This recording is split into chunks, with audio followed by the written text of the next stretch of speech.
میاں بیوی کے درمیان اختلافات کیوں ہوتے ہیں؟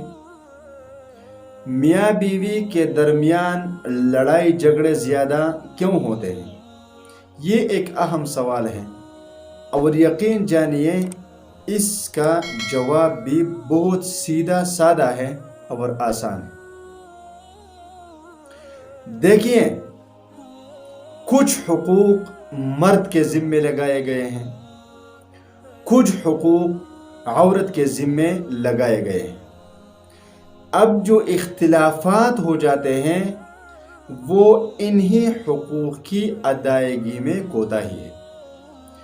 اگر بیوی اپنے حقوق ایمانداری سے پوری کرے، مرد اپنی ذمہ داریاں ایمانداری سے پوری کرے، تو یقین کرے کہ میاں بیوی کے درمیان اختلافات ختم ہو جائیں گے، نہ ہونے کے برابر ہو جائیں گے۔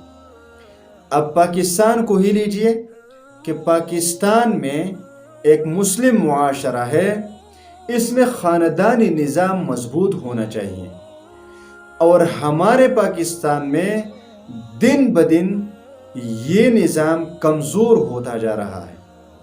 یہ آئلی زندگی کمزور ہونے کی طرف جا رہی ہے، اور طلاق کا رجحان بڑھتا جا رہا ہے، اور اس کا سب سے بہترین اور آسان حل ہے کہ میاں بیوی ایک دوسرے کے حقوق ایمانداری کے ساتھ ادا کریں، تو طلاق بھی ختم، نفرت بھی ختم، لڑائی جھگڑے بھی ختم، اور اس کے ساتھ اولاد پر بھی بہت زیادہ اثر پڑتا ہے۔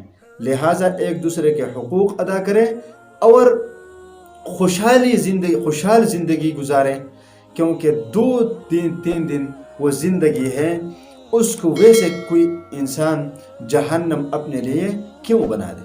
یہ کوئی عقل کی بات نہیں۔